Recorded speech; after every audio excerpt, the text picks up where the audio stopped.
अस्सलाम वालेकुम viewers, Istanbul vlogs में खुशामदीद। उम्मीद है आप सब खैरियत से होंगे। आज का हमारा टॉपिक है कि आप तुर्की के अंदर किस तरह से प्रॉपर्टी बाई कर सकते हैं, क्या एक्सपेंस आते हैं, तो इस पे हम डिस्कस करेंगे। लेकिन उससे पहले काइंडली आपसे रिक्वेस्ट है आप हमारे चैनल को सब्सक्राइब करें ताकि मज़ीद इंफॉर्मेटिव वीडियो आप तक पहुंच सकें। तो कंटिन्यू करते हैं हमारे आज की टॉपिक की तरफ। तो जब आप तुर्की आते हैं विज़िट वीज़े पे, डेफिनेटली ज़्यादातर लोग आते हैं और आके प्रॉपर्टी फाइंड करके, और उनका मेन एम होता है कि हम विज़िट वीज़े पे आके प्रॉपर्टी फाइंड करके तो टीआरसी अप्लाई कर दें। तो उसके लिए जो है मैं सबसे पहले तो आपको यही रेकमेंड करूँगा कि आप जब आते हैं तो आके अपना सबसे पहले तो टीआरसी अप्लाई कर दें। टूरिस्ट जो होता है, टूरिस्टिक कैटेगरी के अंदर वो टीआरसी किस तरह से अप्लाई किया जाता है। लेकिन आज का हमारा टॉपिक है परचेजिंग प्रॉपर्टी से रिलेटेड। तो उसके अंदर जो है सबसे पहले हमारे पास आ जाता है कि प्रॉपर्टी फाइंड कैसे करें। डेफिनेटली जब आप टीआरसी अप्लाई कर देते हैं आपके पास 1 साल का टाइम होता है ये सब प्रोसेस करने के लिए। तो अब आपने मतलब प्रॉपर्टी परचेज करनी है, उसके लिए आपने पहले तो, अगर आप एजेंट के पास नहीं जाना चाहते तो आप खुद जो है, जो भी एरिया आपको पसंद है, जो आपने एरिया मतलब सेलेक्ट किया है, आप अच्छा समझते हैं, आप वहाँ पे जाएं, उधर सर्च करें, एरियाज़ को एक्सप्लोर करें और उधर खुद आप फाइंड आउट करें प्रॉपर्टीज़। इधर प्रॉपर्टीज़ जो हैं अपार्टमेंट्स के बाहर जो फॉर सेल होती हैं वो ऑनर के तरफ से भी और डिफरेंट प्रॉपर्टी एजेंट्स की तरफ से भी, उनके ऊपर बाहर एक फ्लैक्सी जो है वो फ्लैक्स या बोर्ड लगा देते हैं कि ये स्टैलिक, उस पर लिखा होता है कि ये फॉर सेल है। तो आप डायरेक्ट उसको कांटेक्ट कर सकते हैं। तुर्की का नंबर एक लेके, इंटरनेशनल नंबर से काइंडली मैं रेकमेंड नहीं करूँगा तो, क्योंकि वो फिर आपको रेट ज़रा ज़्यादा देंगे। तो आप तुर्की का नंबर पे व्हाट्सएप बनाएं और उसके ऊपर गूगल ट्रांसलेटर के थ्रू उनसे बातचीत करें। आप उनको बताएं कि ये प्रॉपर्टी है आपकी, तो हम देखना चाहते हैं, इसके क्या है पिक्चर्स वगैरह उनसे मंगवा लें। अगर आपको मुनासिब लगता है तो उनसे मिल के अपॉइंटमेंट करके देख लें। फिर आपको डायरेक्ट सेलर से भी पता चल जाएगा क्या उनकी रिक्वायरमेंट है, कितने में वो सेल करना चाहता है। और मतलब इसमें आपको एजेंट की ज़रूरत नहीं है, आप डायरेक्ट खुद एरिया के एक्सप्लोर करें और आप वहाँ से कांटेक्ट करें डायरेक्ट, तो आपको पता चल जाएगा कि कौन सी प्रॉपर्टी कितने की है, क्या रेट है। आपको अगर कोई पसंद आती है प्रॉपर्टी तो उसके बाद नेक्स्ट स्टेप आता है कि वो जो सेलर है वो कितनी देर में जो है उसे ट्रांसफ़र कर सकता है प्रॉपर्टी। उसके पेपर जो है नॉर्मली एक दो दिन का लगता है टाइम। तो उसकी यानी डॉक्यूमेंटेशन क्लियर है या नहीं सेलर की तरफ से। तो क्योंकि अक्सर सेलर्स ने यहाँ पे लोन वगैरह लिया होता है और इस तरह के इश्यूज़ वगैरह होते हैं, कुछ डॉक्यूमेंटेशन क्लियर नहीं होती उनकी, तो उन्हें टाइम चाहिए होता है। तो वो आपसे जो है थोड़े पैसे लेके आपको फिर जो है वेट करवाते रहते हैं। लेकिन आप वो उनसे पता करें। और जो पेमेंट की बारी होती है, पेमेंट आपने जो भी आपको प्रॉपर्टी पसंद आ जाती है, आपकी बातचीत हो जाती है, आपने उसका टोकन देना होता है। मैक्सिमम 1000 से 5000 लीरा इनफ होता है जो टोकन होता है। इसके अलावा आपको कोई मतलब इसका मज़ीद पैसे किसी किस्म के देने की ज़रूरत, इसके एडवांस ओनर को, प्रॉपर्टी ओनर को ज़रूरत नहीं होती है। वो जो भी पेमेंट की मतलब होती है, पेमेंट आपने प्रॉपर्टी जितने में भी आपकी डन हुई है वो आपने टोटल की टोटल पेमेंट किसी एजेंट को नहीं देने, कहीं पे भी नहीं देने। वो गवर्नमेंट ऑफिस में जब वो आपके नाम पे कर रहा होता है तो प्रॉपर्टी ओनर जब साइन कर रहा होता है उसी टाइम ही करना। आपने कैश दें उसे या ऑनलाइन ट्रांसफ़र करें, वो जब भी आपने करना है वो उसी टाइम उधर ही करना है। वो आपके सामने गवर्नमेंट ऑफिसर भी होते हैं, इंटरप्रेटर भी होता है, वकील आपका भी होता है, उसका भी होता है, गवाह भी होते हैं। तो उस टाइम आपने पेमेंट करनी होती है। जो भी पेमेंट है प्रॉपर्टी की वो उस टाइम की जाती है। और पहले आपने सिर्फ आप 500 देना चाहे, 1000 देना चाहें, 5000 मैक्सिमम 5000 अगर देना चाहें तो वो आप पे डिपेंड करता है। लेकिन इतनी ज़्यादा की ज़रूरत नहीं होती। 1000 लीरा भी लोग दे के, 1-2 दिन की जो बात है तो वो मतलब आप अपने परचेजिंग के पेपर वगैरह वकील से तैयार करवाते हैं, इतनी देर के अंदर वो आपका प्रोसेस हो जाता है। और आप उसको कैश दें, अपनी अमाउंट, सब लोग गवर्नमेंट ऑफिस में आके कैश लेके आए होते हैं बल्दिया में और पेमेंट देते हैं और प्रॉपर्टी नाम हो जाती है। तो इससे पहले मतलब एजेंटों वगैरह को या किसी को भी पेमेंट फंसाने की या उनको देने की ज़रूरत नहीं होती। स्पेशली अगर आप किसी एजेंट को, ज़्यादातर यहाँ पे बहुत ज़्यादा प्रॉपर्टी स्कैम्स हैं। आपको प्रॉपर्टी कोई दिखाएंगे, आप बोलेंगे अच्छा मुझे पसंद है, तो वो आपसे एडवांस पकड़ लेंगे। उसके बाद बोलेंगे ओहो सॉरी वो चली गई है, तो हम कोई और दिखा देते हैं आपको। तो आपने पेमेंट फंसा ली होती है, तो आप फिर मतलब कोई और प्रॉपर्टी फिर डेफिनेटली उनसे आप देखते हैं, फिर आपको महंगी जो है वो दिखाते हैं। तो इसलिए बेहतर है कि आप अपनी अमाउंट किसी भी सूरत ना फंसाएं। आपको पसंद है तो आप बोलें ठीक है, ये 1000 लीरा मैक्सिमम है टोकन, तो मेरे साथ चलो, तो नाम करवा दो, ट्रांसफ़र करवा दो।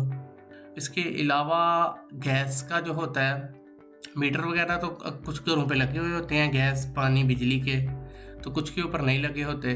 तो जिनके नहीं लगे होते हैं उनके अंदर ये चीज़, गैस का सबसे इम्पोर्टेंट देख लेना कि मतलब जो इधर हीटिंग सिस्टम यूज़ होता है वो होता है रेडिएटर का, बॉयलर रेडिएटर का। तो वो देख लेना कि मतलब बॉयलर भी इंस्टॉल्ड हो, प्री इंस्टॉल्ड हो, और जिसे गीज़र कहते हैं वो भी प्री इंस्टॉल्ड हो, और रेडिएटर्स जो है वो भी प्री इंस्टॉल्ड हों। नहीं तो अक्सर घरों के अंदर वो इंस्टॉल नहीं होते हैं, तो जितनी देर तक वो हीटिंग सिस्टम और ये सारा मतलब गैस का उस प्रॉपरली वो उसको जो है उन्होंने पास करके, अप्रूवल गवर्नमेंट करके ओके नहीं करती है, तब तक आपका गैस का मीटर नहीं लगता। तो इन सब के प्रोसेस की तकरीबन 10,000 लीरा तकरीबन एस्टिमेटेड कॉस्ट आ जाती है। तो बेहतर है कि आप जो भी अपार्टमेंट देखें उसके अंदर ये चीज़ें इंपॉर्टेंट देख लें कि वहाँ पे हीटिंग सिस्टम प्रॉपरली काम कर रहा हो। बेशक गैस का मीटर ना लगा हो, लेकिन हीटिंग सिस्टम प्रॉपरली इंस्टॉल्ड हो। कॉम्बी उसे कहते हैं जो बॉयलर होता है, गीज़र जिसे कहते हैं, कॉम्बी इंस्टॉल्ड हो, और जो रेडिएटर हीटर रूम में लगे होते हैं हर जगह पे, रूम्स में, किचन्स में, वो सब इंस्टॉल्ड हों।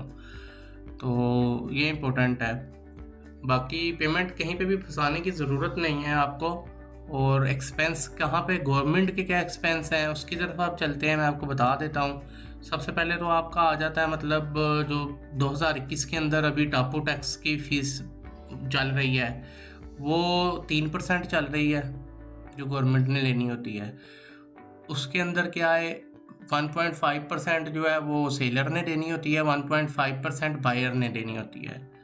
तो लेकिन ज़्यादातर मतलब सेलर जो है वो यही फोर्स करते हैं कि हमने नहीं देनी है, मतलब बायर ही पे करेगा। तो वो अगर आप दोनों में इत्फाक हो जाए, सेलर में और बायर में, तो वो अच्छी बात है।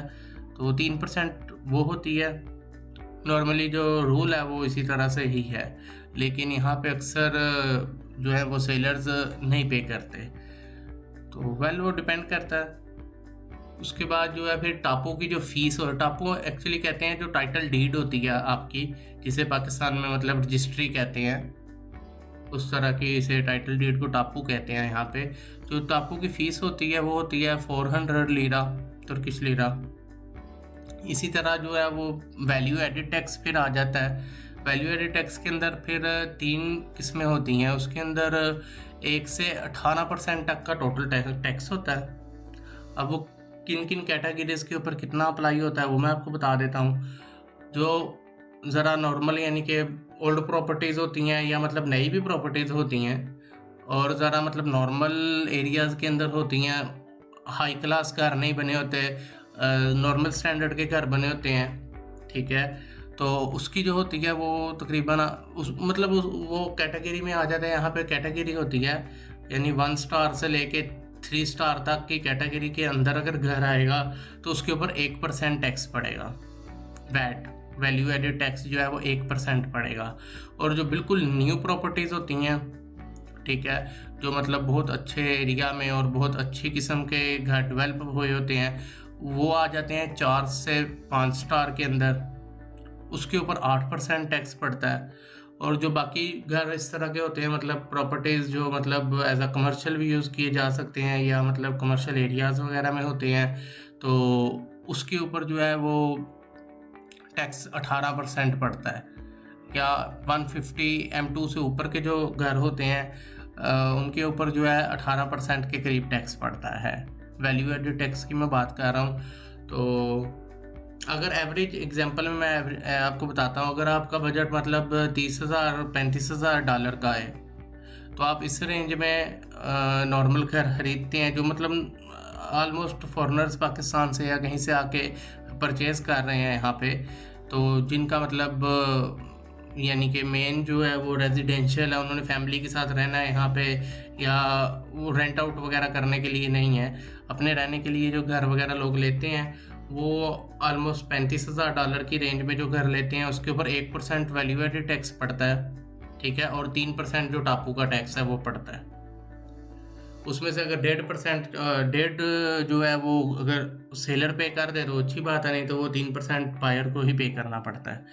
उसके बाद आपका आ जाता है प्रॉपर्टी का जो प्रॉपर्टी अर्थक्वेक इंश्योरेंस, वो वो सालाना होती है, ठीक है, और 2+1 अपार्टमेंट की, यानी 2+1 मीन्स 2 बेड, एक बेड बड़ा होता है, एक छोटा बेड होता है, और एक सिटिंग एरिया सा होता है।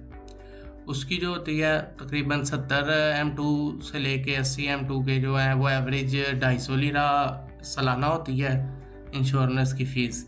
अगर ज़्यादा है रकबे के हिसाब से, उस हिसाब से थोड़ी बहुत मतलब ऊपर नीचे होती है, लेकिन मिनिमम 250 लीरा है। और नोटरी की फ़ीस आ जाती है उसके बाद, यानी जो आपने डॉक्यूमेंट्स अपने अटेस्ट करवाने होते हैं, लाइक आपको इसके लिए पासपोर्ट ट्रांसलेशन वगैरह, जो एड्रेस की ट्रांसलेशन वगैरह, इस तरह के जो पेपर वगैरह आप तैयार करवाते हैं, वो टेस्टेशन वगैरह की फ़ीस एवरेज आपकी 500 लीरा जो है वो आ जाती है। उसके बाद आपको चाहिए होता है सर्टिफिकेट ऑफ रेजिडेंस। ये आपको चाहिए होता है न्यू अपार्टमेंट्स के लिए, जो बिल्कुल नए घर होते हैं जहाँ पे आपने ही फर्स्ट टाइम इंटर होना है, तो उधर के लिए आपको चाहिए होता है वो लेटर। तो वो लेटर की कॉस्ट आपको आ जाती है 1600 से 2000 लीरा तकरीबन। ये उस कंडीशन में है अगर मतलब आप बिल्कुल नया घर लेते हैं जहाँ पे फर्स्ट टाइम आपने ही इंटर होना है, तो उधर के लिए है। नॉर्मल अगर आप किसी से यूज़ घर लेते हैं तो उसके लिए आपको ये ज़रूरी नहीं है।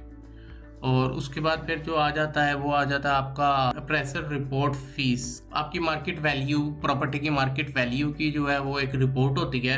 अप्रेजल रिपोर्ट जो होती है वो आपकी प्रॉपर्टी की मार्केट वैल्यू के मुताबिक एक रिपोर्ट तैयार की जाती है, तो उसकी फ़ीस आ जाती है आपकी तकरीबन 1500 लीरा।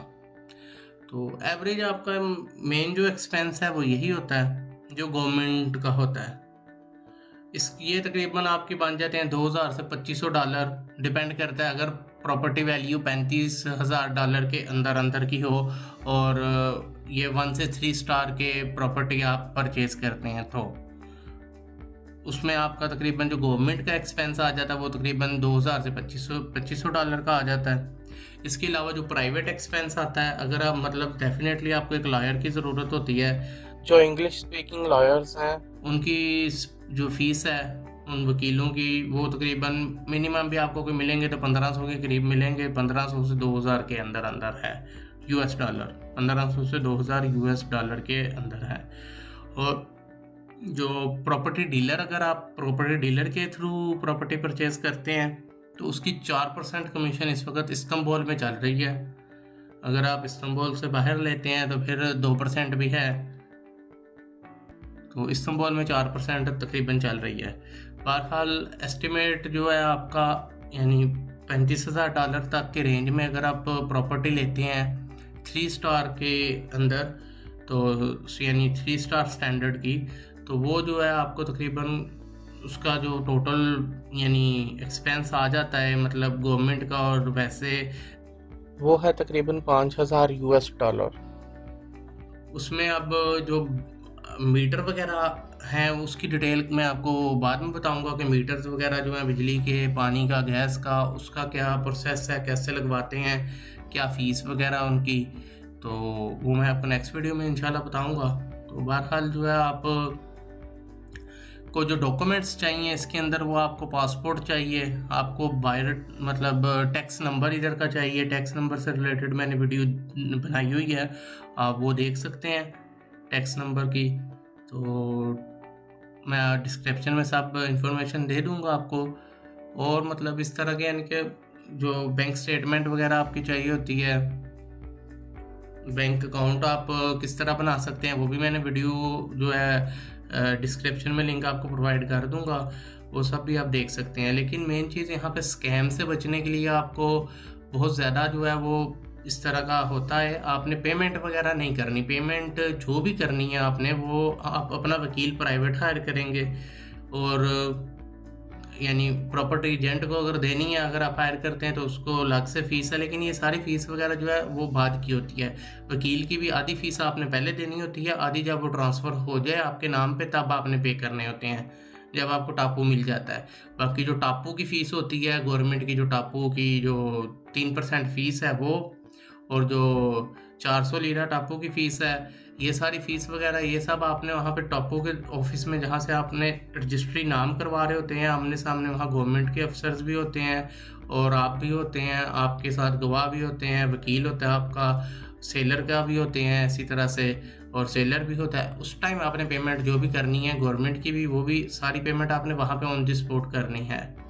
तो इसलिए जो है पेमेंट वगैरह आपने कहीं एजेंट वगैरह को नहीं करनी, अपना पैसे मतलब आपने कहीं पे स्टक नहीं करवाने। अगर वीडियो अच्छी लगे तो काइंडली चैनल को सब्सक्राइब करें, वीडियो को शेयर करें फ्रेंड्स वगैरह के अंदर। Thank you.